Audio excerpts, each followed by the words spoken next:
The Currie Lecture, as many of you know, is the law school's most distinguished lectureship series, which is named for Professor Brainerd Currie, who is a very well-known, well-known conflict scholar who introduced the concept of governmental interest analysis to the field of conflicts law.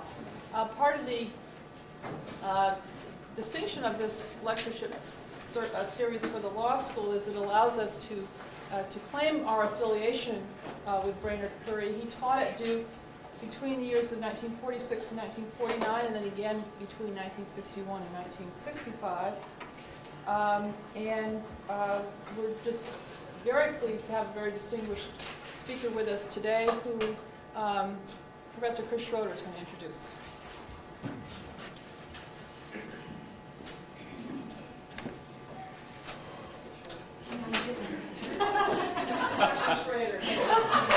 You don't choose. But I don't take it so seriously. It's going to go downhill from here. It really is a distinct personal pleasure for me to introduce Bob Litan to you. He is currently Vice President of the Brookings Institution, where he also holds the Cabot Family Chair in Economics and directs the Economic Studies Division, which is the most well-known and prestigious of the study divisions at Brookings. You have a little of his accomplishments and current other titles and positions in your program, and I'm not going to say anything more that's which is duplicated here, except to tell you that this is the barest snapshot of this man's accomplishments. He is the author of a baker's dozen books and the editor of a very large number more, a skein of articles, and he is active in almost every field of policy analysis related to finance, markets, and regulation that is currently at issue in Washington. I have in my office his 20-page resume. If you'd like to see more detail, please come up. I'll tell you a little bit about him, which I learned from talking to a colleague of his at Brookings, which may also explain his lengthy resume. The colleague told me that Bob was a wonderful person to work with. He had about 1,000 new ideas a week, of which about 900 were terrific, and it was easy to talk him out of the other 100. And it's clear that from his accomplishments that he's not only a man who thinks of ideas, but also executes of them. And a second colleague of his described him as the best policy analyst in Washington today. So it's a great pleasure for me and a privilege for all of us to have with us a man who's going to speak on the topic of law and policy in the internet age. I give you Bob Litan.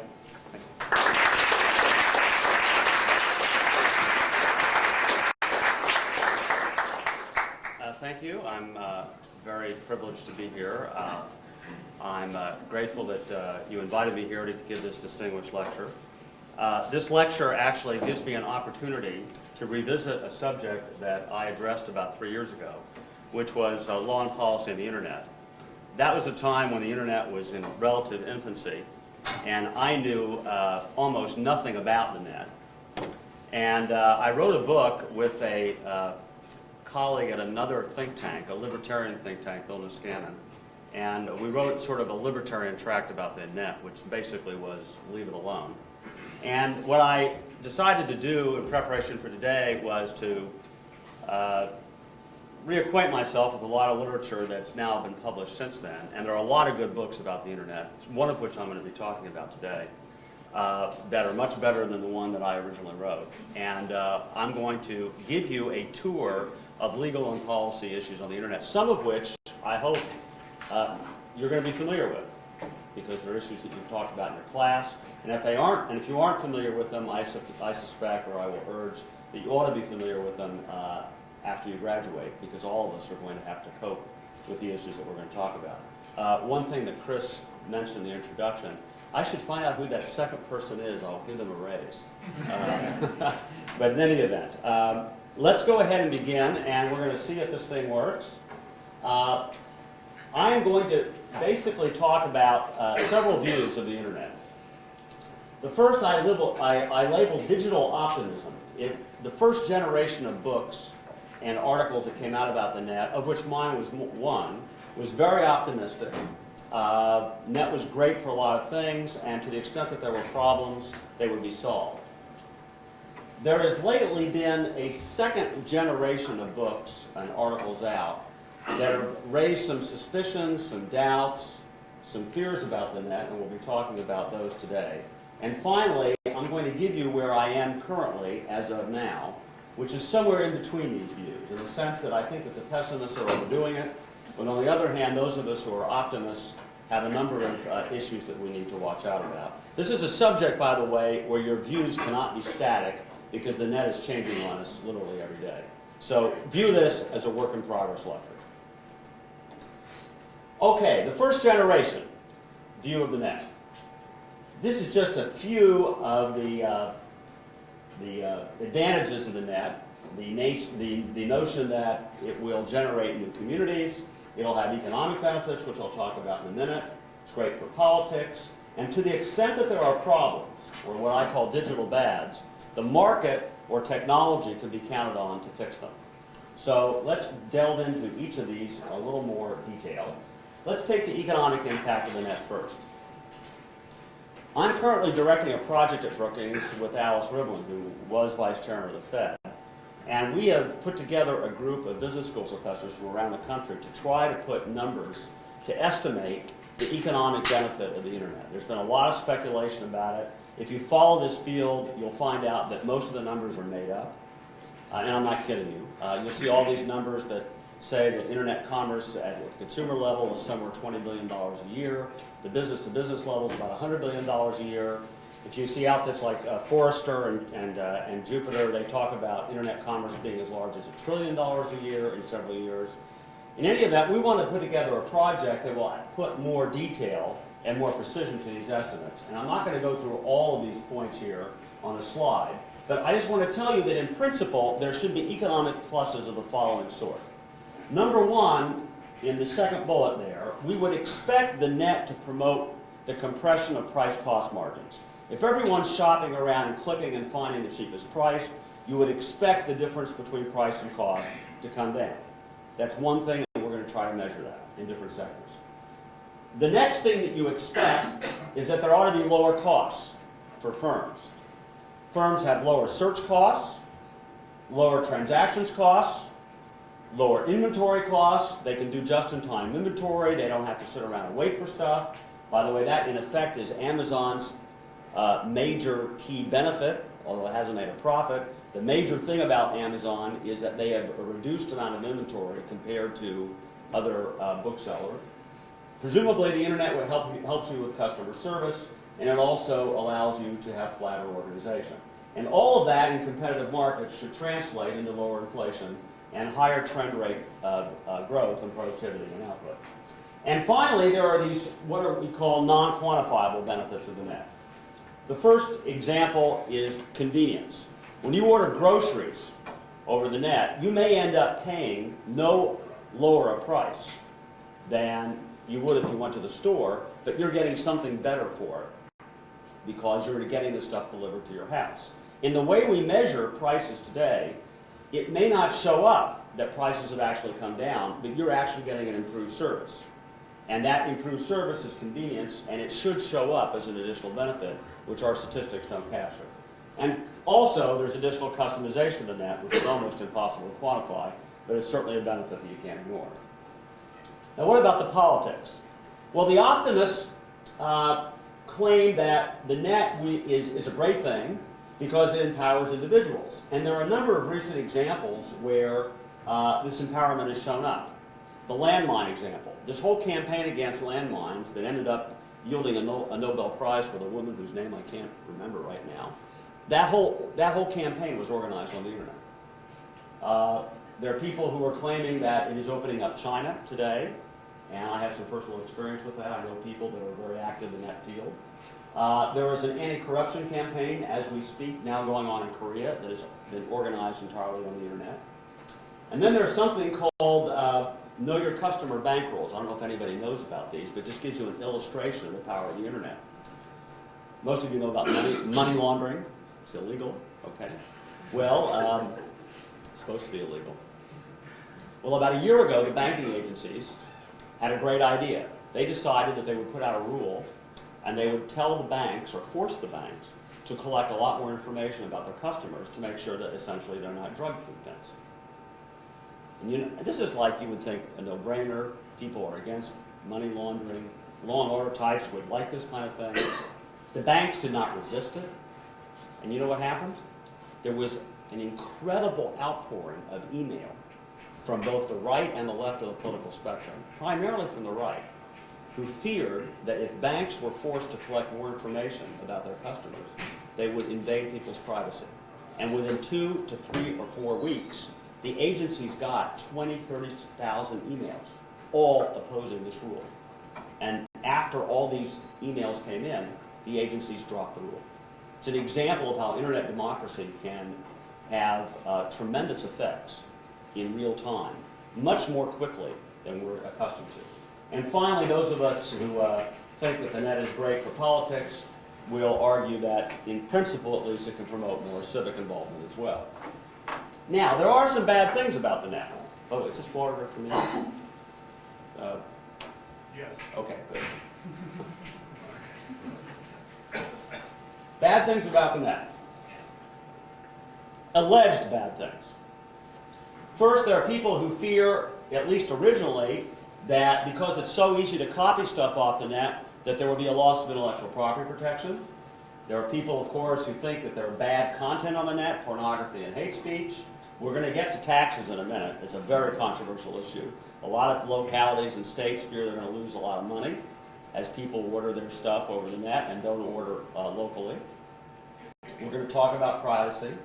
These first 4 bad things are complaints about the net itself. The 5th thing, the digital divide, is really a complaint that there isn't enough net, that people of lower income can't get access to the net. And by the way, it's not just true here in the United States, but also elsewhere around the world. And lately, of course, cyber terrorism. This latest attack, how many are familiar with this denial of service thing that came up about a couple of weeks ago? People all read about that? Okay. Cyber terrorism. And so these are just an example of some of the bad things. Now, what do the optimists say about the bad things? Well, the optimists view that technology and markets can fix most of these problems. You don't need government to fix them. And I'll give you some illustrations. Let's take intellectual property, for example. If you're worried about stuff being ripped off, what do? Well, let's say you're selling books or selling records or films over the internet, you can have password-protected access controls requiring people to pay to play. So intellectual property protection can be fixed through technology. Now, we'll talk about the reverse side of that in a minute, but in principle, the market can fix it. Take bad speech. There are filters that filter out bad speech. They're not perfect, but if you worry about your kids watching pornography, you can buy various filters, net nanny, and so forth, to keep the bad stuff out. Taxes, we will talk more about, but the optimists say it's not that big a deal. If you look at total retail sales in the country today, it's something like $4 to $5 trillion. The amount of commerce on the net today is about $20 billion compared to 4 or 5 trillion. And of the 20 billion, a much lower fraction of it is actually eligible for taxation. And so the estimates today are that states and localities are losing less than 1% of their revenues to the net. This is not a big deal. And even if net commerce, let's say, multiplies by 4 or 5 times in the next 4 or 5 years, you're still talking about revenue reduction of only 1 or 2%. And the states and localities, by and large, have surpluses, not deficits. So the optimists say this is not a big problem, at least yet. When we get to privacy, the optimists will say there are market forces that can fix privacy. I'll give you some examples. When AOL came out about a year and a half ago, I don't know if you remember this, they said that they were going to sell their customer names to other people. They got flooded with emails. It showed up in the newspaper. They had to shut it down about a day or two later. There are other examples of state driver's license bureaus trying to use information that they collect about individuals and selling them. It hits the newspapers. It gets shut down within several days. The latest example of this, I'll talk about it later perhaps, is DoubleClick. How many people have heard of DoubleClick? The rest of you who don't know what DoubleClick is, I will tell you. DoubleClick is an outfit in New York that tracks the number of clicks that people have on those banner ads when you're on the internet. And they sell that information to marketers. So the marketers can more finely target the people that they want to sell to. All right? Now, about a year ago, maybe a little less, DoubleClick bought a company called Abacus. People know about this? Okay. Now, what Abacus allowed them to do is Abacus had data on individuals in the real world, not on the cyber world. All right. In the cyber world, all DoubleClick can do is identify your computer, but it doesn't know that it's you. When DoubleClick bought Abacus, they had the ability to marry the real world data of Abacus with their cyber world so that they then had the ability to know that when you clicked on the computer, their ad, it was you. It wasn't just your email address. They knew your name. This disclosure came out about 2 or 3 weeks ago, and people went nuts around the country. Because in effect, what DoubleClick could do is make a movie of your life on the net. And for those of us who are worried about privacy, or everybody's worried about privacy, this would, in effect, have Big Brother watch you wherever you went on the net. I mean, how many people would like that? Not many. Well, what happened is, and this is an example of the Optimist story, is that DoubleClick was sued under a variety of legal theories. By the way, I'm not sure any of them would have prevailed. They got sued by the FTC, they got sued by private plaintiffs, and the class action lawyers descended on them, etc. The stock went to hell, and even before any of the suits got resolved, DoubleClick just 2 or 3 days ago said, we changed our mind, we're not going to use this database. Because the reaction was so adverse. And so it's an example of markets moving faster than lawyers ever could move. Even without the lawsuits, I think they would have backed off, because their stock literally went to hell. Digital divide, cheaper net access devices. When the world goes to wireless, as it increasingly is going to, you will not access the internet through your PC. It'll be increasingly done through your telephone. In Japan, for example, did you know that 30% of the country accesses the internet right now through telephones? And this is coming to the United States. Telephones aren't that expensive. And so a lot of the digital divide issues will get resolved because it'll be cheaper to access the net. And let's take cyber terrorism. Now, the real problem is the police are having a hard time finding those people that triggered all those millions of emails. All right? Nonetheless, buried in the news about all this denial of service attack is that a company called RSA has developed a technology that will be available later this year that will insulate your computer from a denial of service attack. It will slow the response time down when you're dealing with the browser. But again, it's an example of technology solving a problem because there's a market demand for it. All right. Now, I'm not telling you that the technology or market solve everything. I'm just laying out right now what the first generation or the digital optimists believe. Now, let's move to the second generation view.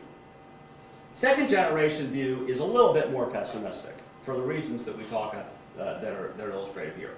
First, Andrew Shapiro from the Markle Foundation has written a book whose name I can't remember right now, but you can find it. It's a good book on the net. It's something about control or something like that. That's got the word control in it. His major complaint about the net is that because you can find your own friends on the net and you can form all these little communities, it's going to fragment society.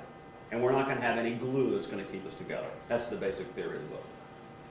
We're going to get to the downsides of net democracy in a minute. Hold off. The third major argument against the net has been persuasively argued by Larry Lessig of Harvard in a book called Code. And if you haven't gotten this book and you're interested in the net, I strongly recommend that you get this book. It's called Code by Larry Lessig. I'm going to later argue that I don't fully agree with what Larry says, but it is probably the best and most persuasive book about the internet right now on the market. His basic argument is this. In 1994-95, when the net got started, the net was anonymous. Remember the New Yorker cartoon? You know, you could be a dog on the internet and no one would know. Well, today you can't be a dog on the internet and no one will know, because if you want to do business with anybody, you have to give them their credit card. So the marketization or the commercialization of the net has basically eliminated anonymity. And he argues that in the process of marketizing the net has undermined or threatens to undermine what he calls core values. And we're going to get to those in a minute. That's the third set of complaints. There is a fourth set of complaints who worry about the loss of tax revenues. And finally, there's a fifth set of complaints that has arisen just as a response to the AOL-Time Warner merger. There are people who believe that we're going to end up with a few conglomerates that are going to control access to the net, and that we're going to end up with monopolies on the net. All right? So this is a fair sampling of the people who worry. Now, let's go drill a little deeper. I'm not going to talk about fragmentation. I'm going to start with net democracy. Now, the first problem with net democracy, and when I refer to net democracy, I don't only mean internet voting, which I'll get to in a minute. I also mean this notion that you can spread a campaign against something you don't like through email, through a viral process. Well, some of us out here believe, for example, very strongly in the forces of globalization and the forces of free trade, and I don't want to debate that today. I don't want to get in that debate.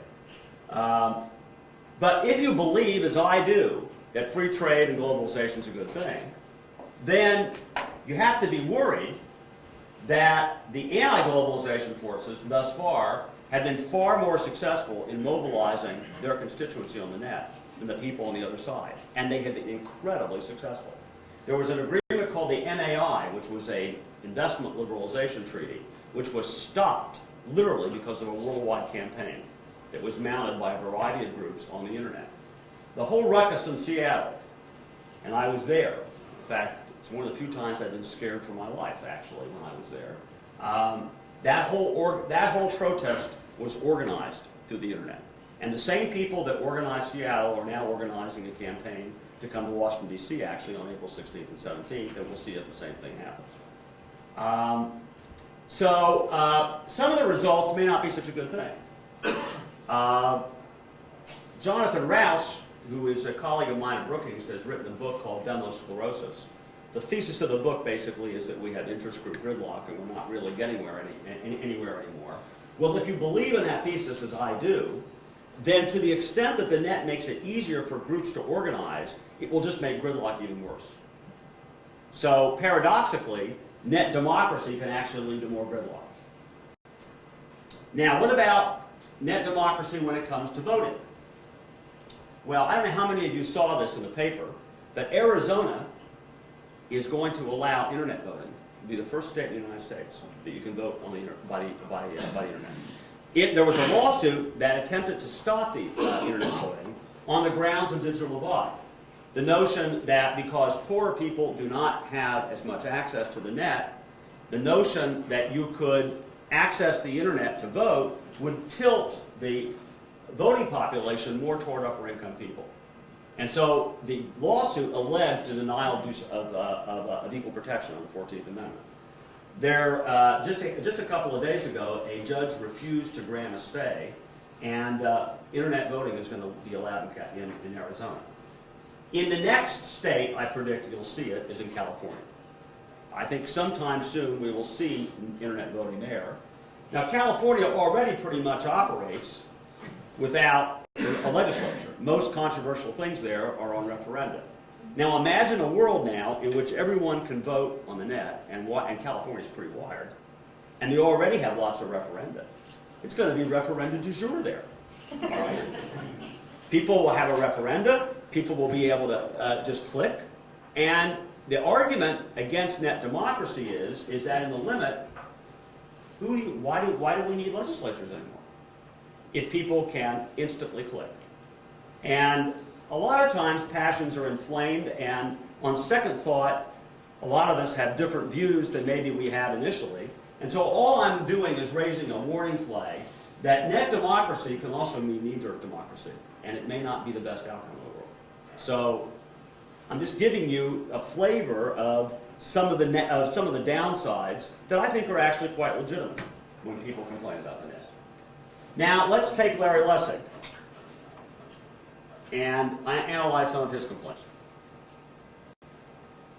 I've already suggested that the first worry is that because the net has eliminated anonymity, there's a concern now that it threatens your privacy. And even without DoubleClick, how many know about cookies? Everybody knows about a cookie, right? And you know what cookies do, don't you? Aside from the fact that it says, "Welcome, Bob Litan," when you go to Amazon, it also means that wherever I hook into, they know where I've been on the net. They can track it. And so people can track you. All right, they don't know it's you necessarily by your name, but they know it's your computer. And there are a lot of the people who are worried about the fact that their cookies are all over the place. By the way, you know what happens if you try to decookify your computer? I've tried to do this, by the way. You can download something that anonymizes your computer, and you have just rendered yourself useless. Because if you can't accept cookies, then you can't basically interact with virtually any site on the net.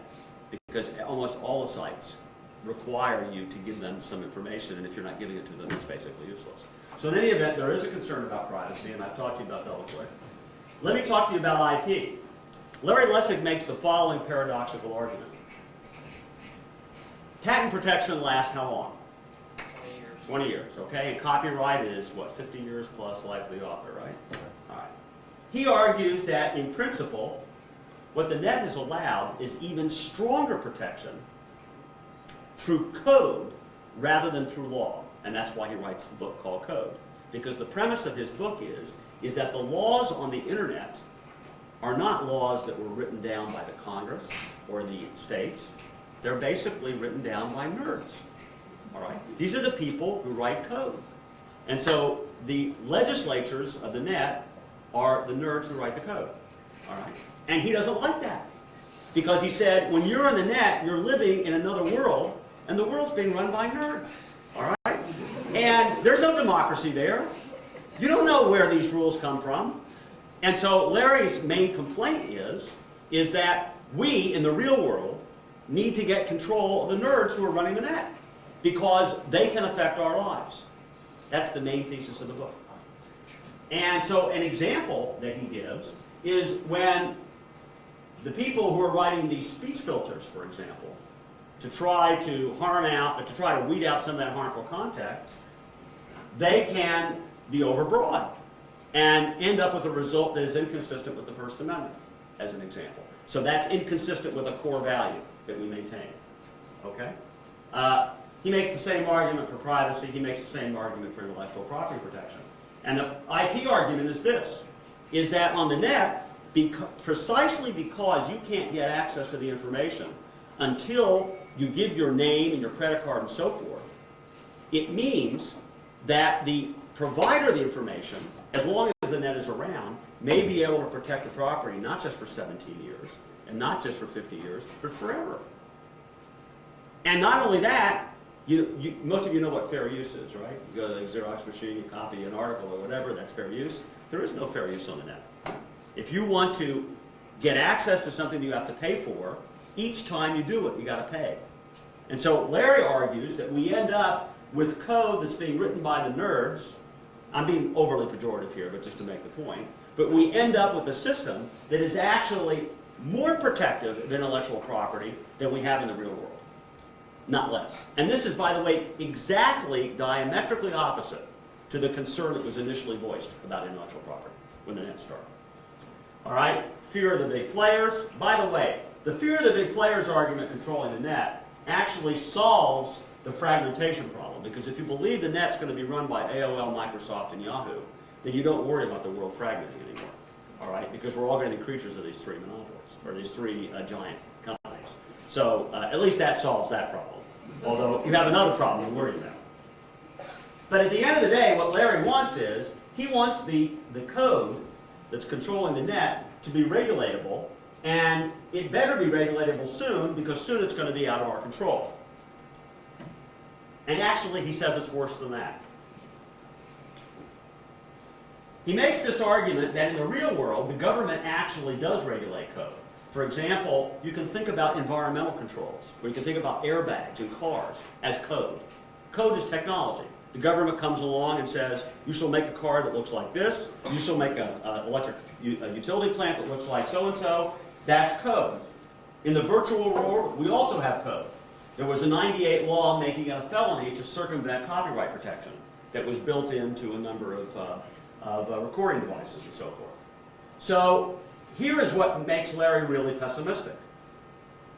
He says, even though I want the legislatures to come in and superimpose democratic values on the net, I don't have any faith that it's going to happen. He has no faith in legislatures because he thinks the interest groups will cancel each other out. He has no faith in judges because he fears that judges who are so hidebound and sort of steeped in their own tradition will be unable to translate their own precedent to a new world that they don't understand. And he doesn't trust regulators. I mean, nobody trusts regulators anymore. And at the end of the day, even if we get these regulations that control the net, he worries that they'll become unenforceable.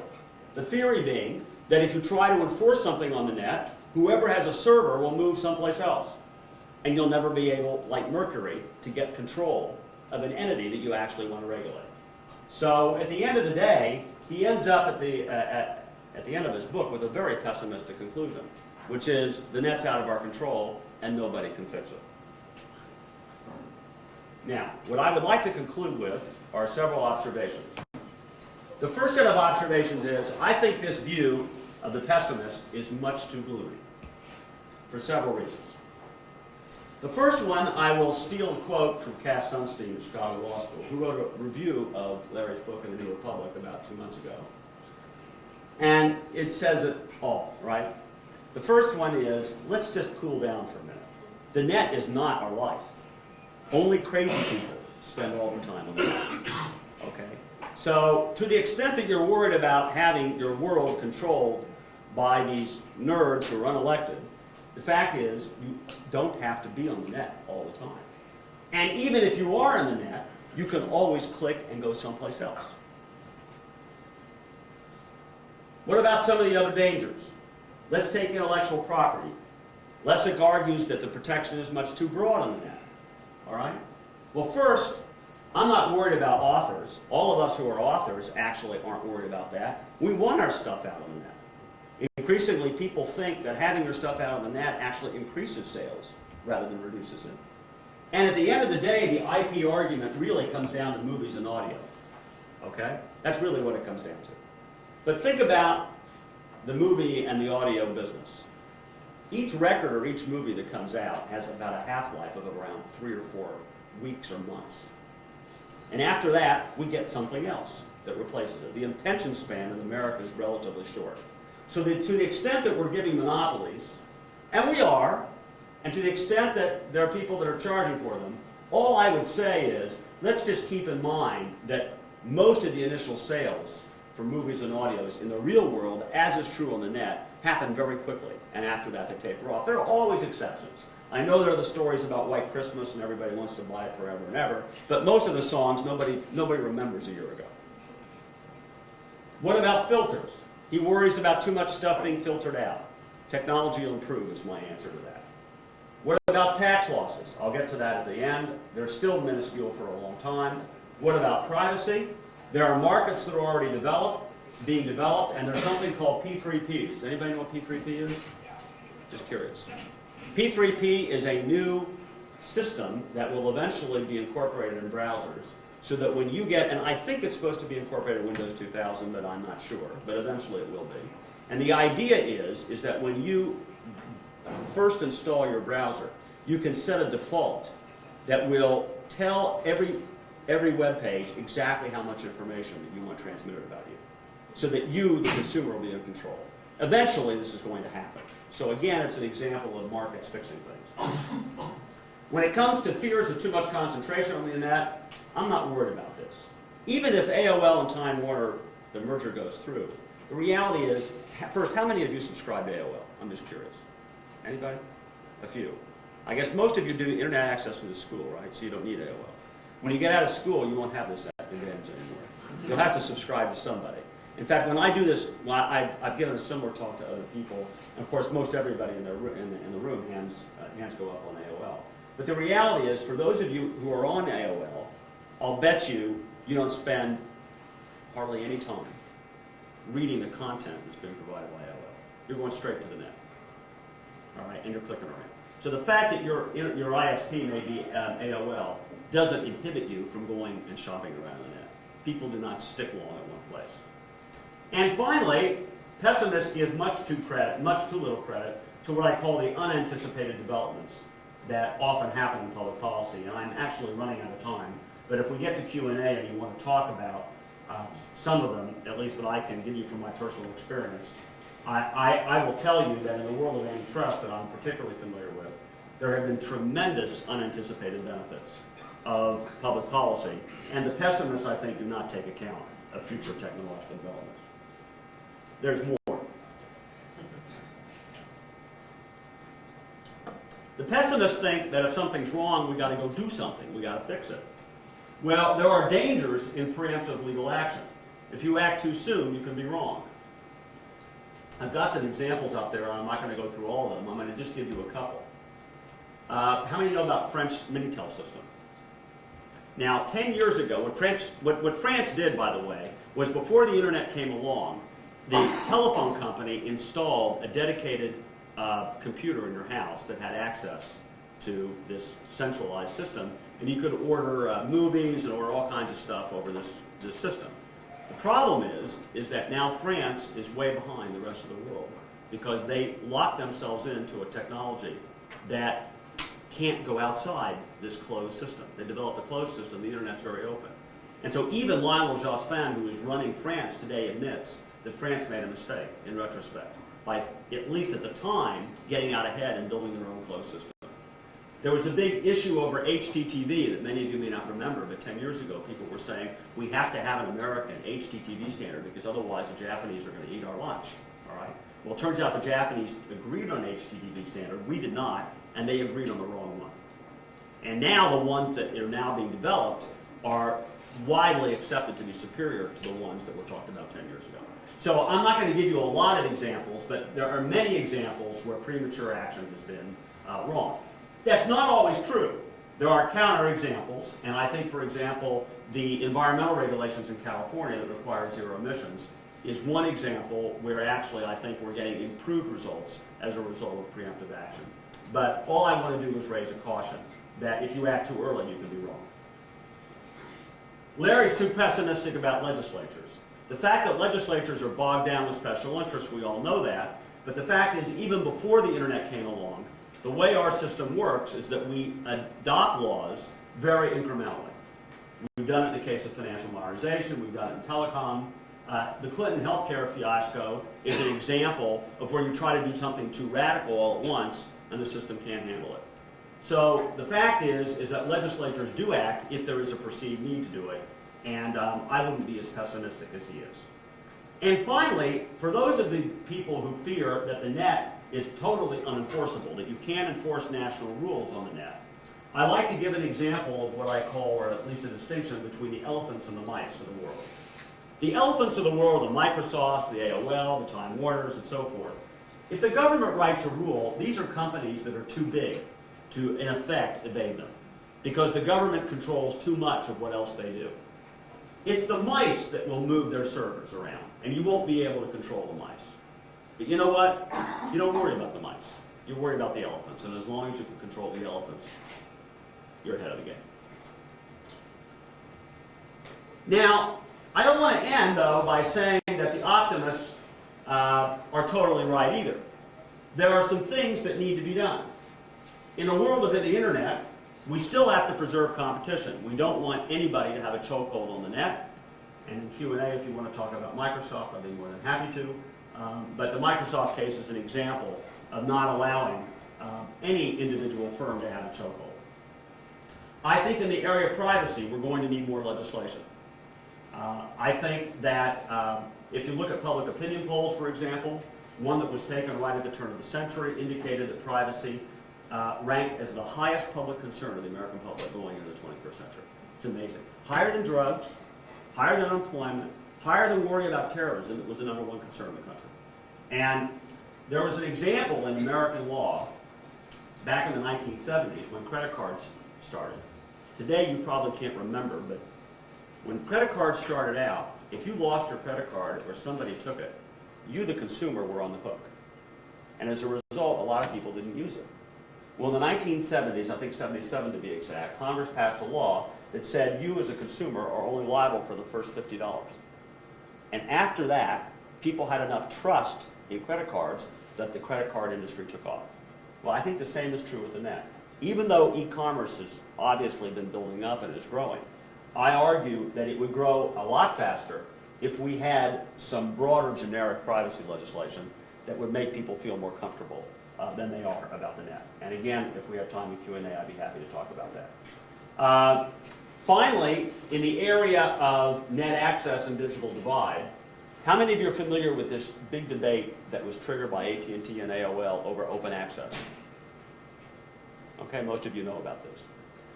When AT&T bought TCI and Media One, they ended up directly or indirectly controlling about 60% of the cable systems in the country. And AOL came along and said, if you do not allow us access on to these cable systems, we are going to be screwed, all right? Because these cable systems are going to become the vehicle for delivering broadband services, and we, AOL, will not be able to compete. My view about this is that AOL was not right to begin with. And the reason is because the broadband market right now is barely a market. And there are going to be three technologies competing for broadband. There's going to be cable, there's going to be DSL service from your local telephone company, and there's also going to be wireless. And right now, we don't know whether there's a monopoly. My argument is that if one of these technologies wins, if it turns out that AT&T's cable systems actually do end up as the winner, then there will be a need for regulation to preserve open access. But until that day comes, I don't think we'll need it. I will skip over this slide because I want to conclude with a few words about taxes. Taxes have been a lot of the news lately. You all know the argument. You all know the fear. The fear is that Main Street's going to lose all their sales to the Amazons of the world, and the stores are going to shut down.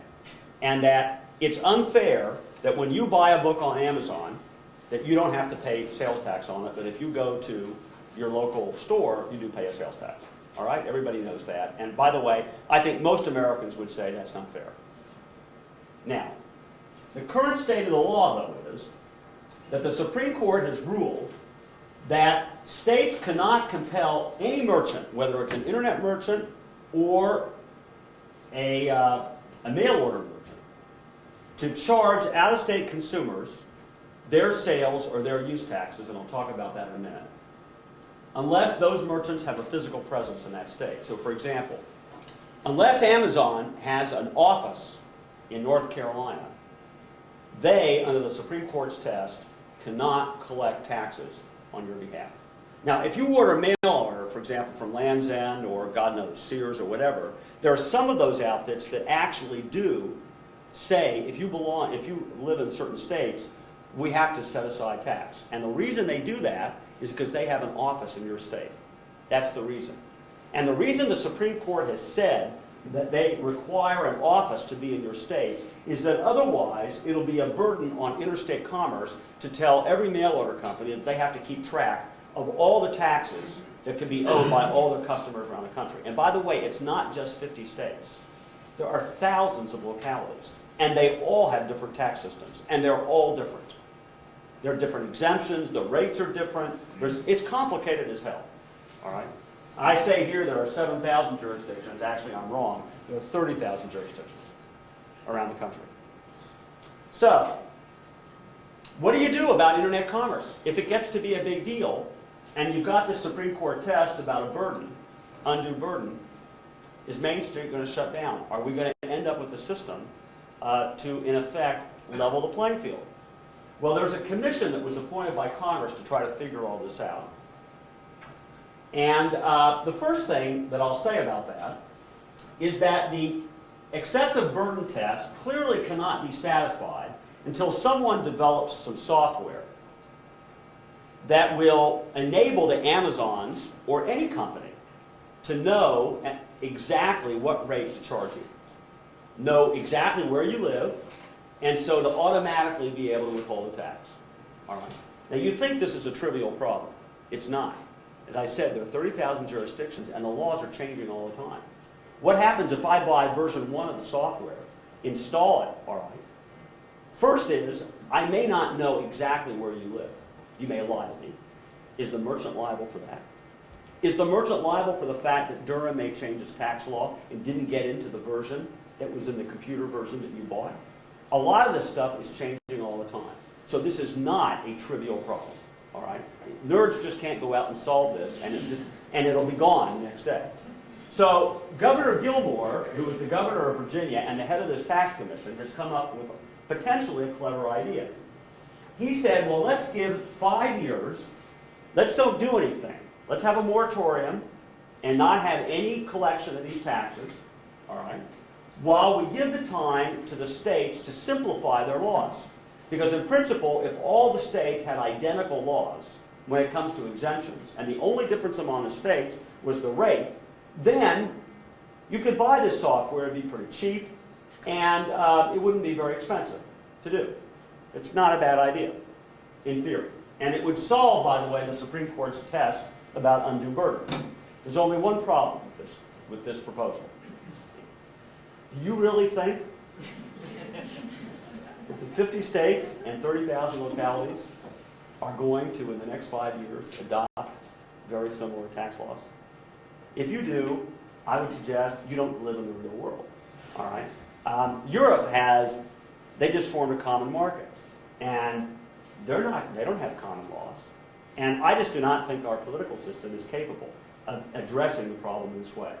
So where I end up on the internet tax area is that if internet commerce turns out to be a really big deal, and the states and localities start to really lose a lot of money, what's going to happen is that they will abandon their sales taxes, and they'll have to go to income taxes, or they'll go to property taxes. Property taxes are regressive. Income taxes are not as regressive. But I think in the long run, the sales tax, if internet commerce turns out to be a big deal, is doomed. And we will go to an income tax. And it's not the end of the world. And that, frankly, is the parting shot that I'll give you about the internet. Not only is the internet not the end of the world, it's the dawn of a new world. I am basically, even 3 years later after having written my first generation book, I am still market-oriented. I am still relatively optimistic about the net. But I'd still advise you to go out and buy Larry Lessig's book if you want to read about the gloomy scenario. Just recognize that there are many of us who don't think that the world is going to turn out to be as gloomy as he thinks. Thank you very much, and I look forward to your questions.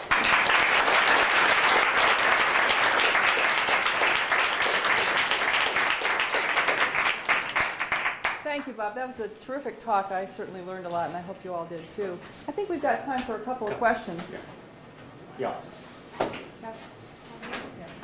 Bob, could you talk a little bit about ICANN Yes. and what ICANN's doing, and also in the context of that question, if you could address where you believe primary jurisdiction should fall over the net. Perhaps use a context like regulating pharmaceuticals. Who should have to do that? Should states as in California? Should states as in the United States? Or should there be some other supranational organization that has primary jurisdiction? Actually, I'm glad you raised that question, to which I don't know the perfect answer, because Professor Currie was an expert in conflicts of laws, and the internet is like, a godsend for the conflicts of law people, all right? And I haven't thought it all out, all right? You asked a two-part question. One is about ICANN. People know what ICANN is? Few people. ICANN is an organization. Well, first, you know about domain names? All right, domain names. Where does this come from? All right, it came from, essentially, a guy named John Postel, who was a professor out at University of Southern California who ran the internet for the government for like years and years. And he died. All right. Believe it or not, there was one guy who was in charge of handing out domain names. This is all true. All right. But anticipating that Postel wasn't going to survive forever, the government in the mid-'90s said, we're going to have to move away from USC and Postel assigning all these names. And they gave it to a company called called Network Solutions. Network Solutions today, I learned 30 minutes ago, is in a merger today with a company called VeriSign, which is like the biggest news on the NASDAQ today. If you go back on CNBC, you'll find out. Network Solutions has got a monopoly on registering domain names, all right, today. Although that monopoly is supposed to end, I think, in several years, and there'll be more competitors, 2 years. So meanwhile, there's this outfit called ICANN.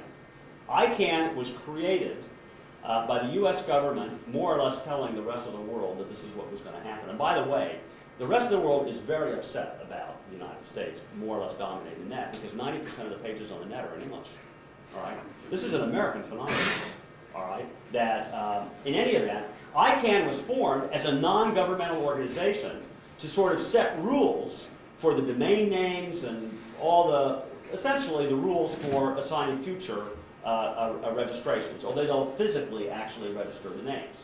And we actually had one of the members of ICANN, Esther Dyson, spoke at our trustees dinner last week, and she talked about how she got into this business. It was a fascinating story. Well, in any event, there are people, in fact, there was a conference here too, right, about ICANN, I saw in your paper.